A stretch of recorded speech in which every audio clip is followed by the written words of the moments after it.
चुनाव लड़ रहे हैं आप? पीस पार्टी। आज कहाँ आप आए थे? जी नामांकन करने के लिए आया था मैं। कैसे सेटों में नामांकन किया है आपने? एक सेट में अभी तो किया जी। क्या मुद्दे होंगे आपके चुनाव के?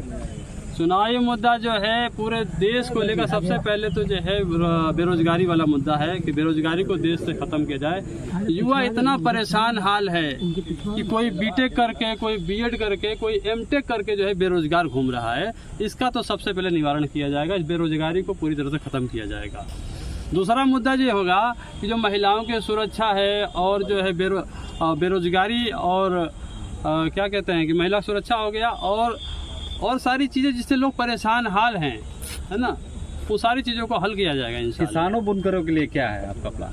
किसान और बुनकर के लिए ये है भाई कि उनके लिए सबसे पहले तो बिजली माफ़ी का कार्य करेंगे कि किसान जो है बिजली के से बहुत ज़्यादा परेशान है। 2 रुपये कमाते हैं, उनको 10 रुपये बिजली बिल भरना पड़ता है। बिजली बिल आना चाहिए 500 रुपये, किसी का आ जाता है 20,000 रुपया। वो जाके बेचारा उसमें बिजली बिल के दफ्तर में अपनी सारी समस्या रखता है कि मैंने इतना बिल नहीं उठाया है, मैंने इतनी मोटर नहीं चलाई है। वो लोग कहते हैं कुछ नहीं, जो बिल आ गया उसको भरना पड़ेगा। तो ऐसा नहीं होगा। मैं जब हमारी सरकार बनती है और मैं यहाँ से आता हूँ तो सबसे पहले इस मुद्दे को उठाऊंगा कि किसानों के लिए बिजली बिल को माफ़ कर दिया जाए, जो ट्यूबवेल वाला है उनका। आप चुनाव लड़ रहे हैं, आपके सामने ओम प्रकाश राजभर के लड़के चुनाव लड़ रहे हैं, कैसे आप चुनाव लड़ेंगे? जी वो भी लड़ रहे हैं, मैं भी लड़ रहा हूँ। उनके साथ भी वोट बैंक है, हमारे साथ भी वोट बैंक है। अल्हम्दुलिल्लाह मऊ में जो है जो जातिगत वोट कहेंगे, अगर उनका जातिगत वोट राजभर का है, हमारा जातिगत वोट मुस्लिम का है। अब तो राजनीति जो है सिर्फ राजनीति से नहीं हो रही, अब तो जातिगत भी राजनीति हो रही है। तो जी, तो इसका क्या मतलब कि फिर आप जैसे जातिगत की बात की विशेष वर्ग की थी, इसका मतलब कहीं ऐसा तो नहीं है कि आपने एक मुसलमान वर्ग होने के नाते आप वोट काटने के लिए बात कर रहे हैं कहीं? तो वोट काटने का तो नाम ही नहीं है इसमें। मैं आया हूँ अपने आप को यहाँ पेश करने के लिए, जनप्रतिनिधित्व बनने के लिए आया हूँ। मैं किसी का वोट काटने और किसी का वोट बनाने नहीं आया हूँ। मैं तो अपने आप को नेतृत्व करने के लिए, जनता के नेतृत्व के लिए आया हूँ। जनता मुझे मतदाताओं के वोट को आप वोट बैंक मानते हैं? वोट बैंक नहीं है, मतदाता जिसलिए चुनते हैं।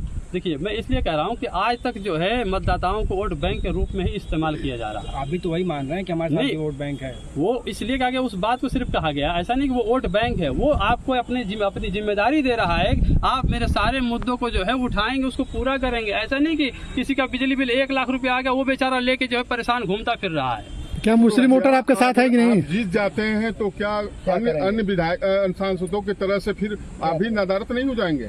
ऐसा नहीं है जी, जो वादा किया जा रहा है उसको पूरा निभाया जाएगा, और अगर उसको नहीं निभाया जाएगा तो दोबारा फिर चुनाव कभी जिंदगी में लड़ा भी नहीं जाएगा। मुस्लिम वोटर आपके साथ है? जी बिल्कुल, मुस्लिम वोटर पूरी घोसी लोकसभा के मुस्लिम वोटर जो मेरे साथ है। राजीव राय तो कह रहे हैं हमारे साथ है मुस्लिम वोटर। जी अब तक तो ये दावा कर रहे हैं। मंत्री जी एक है, मुस्लिम बस्तियों में जाके कार्यक्रम अपना कर रहे हैं।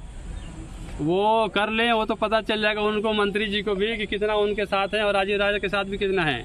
अब जो है वो बात नहीं है। पहले जो है मुस्लिम को जो है सपा ने सिर्फ जो है वोट बैंक की तरह इस्तेमाल किया, मैंने पहले भी ये बात कही है। और अब जो है क्या कहते हैं, हर कोई जब चुनना चाह रहा अपना नेता, तो हमारा मुस्लिम समुदाय भी हमको अपना नेता चुनना चाह रहा है। वो भी चाह रहा है कि भाई हर बात जब आती है ना मीडिया पे, भाई मुसलमानों ने आज तक क्या किया, मुसलमान जो राजनीति में क्यों नहीं है, मुसलमान IAS क्यों नहीं है, PCS क्यों नहीं है। तो ऐसा नहीं है, अब सारे फील्डों में मुसलमान है। अभी जो आपने हाल ही में एक न्यूज़ देखा कि 51 लड़कों ने जो है IAS PCS की परीक्षा जो पास की है। तो इस तरह से जो है मुसलमान हर फील्ड में आ चुका है और मुसलमान अपनी हैसियत को पहचान चुका है और अपने आप को जो है अब नेतृत्व के लाइन पर भी लाकर खड़ा करने के लिए तैयार हो चुका है। तो आपकी लड़ाई किससे है, किस नेता से? ये लड़ाई अभी ये कुछ नहीं कही जा सकती है।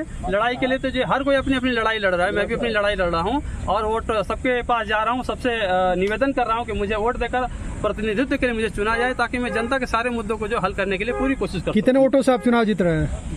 ये जीत और हार का फैसला तो जी 4 तारीख को होगा। ये तो कोई दावा नहीं कर सकता है। बड़े बड़े दल भी अपने परेशान हैं, तो सब कोई अपना वोट ही बना रहा है। नेताजी ओम प्रकाश राजभर ने कहा था कि पर्चा दाखिला हो जाए, उसके बाद प्रत्याशियों का हम डिबेट कराएंगे। क्या आप डिबेट के लिए तैयार हैं? जी बिल्कुल, आए सामने बात हो, डिबेट होना चाहिए, तो बहुत अच्छी बात है। अगर बड़ी पार्टियों को कैसे टक्कर देंगे आप? जी बड़ी पार्टी वो आप इसलिए कह रहे हैं उनको कि उन्होंने पहले अपना वोट दिखा चुका है। अब इस बार जो है हमारा भी वोट दिखेगा और इसको भी सामने पेश किया जाएगा, तो आप जो है बड़ी पार्टी में हमको भी शामिल कर लेंगे। ओम प्रकाश राजभर कह रहे हैं कि 1 तारीख के बाद सभी नेता गायब हो जाएंगे। ये उनके बड़बोलेपन से तो कोई ऐसा नहीं जो नावाकिफ हो। सब जानते हैं कि उनका बस बोलीपन है, वो कुछ भी बोलते रहते हैं स्टेज से। कुछ भी बोलने से आदमी नेता नहीं हो जाता है। है ना। अच्छा नेताजी, किसकी सरकार बन रही है?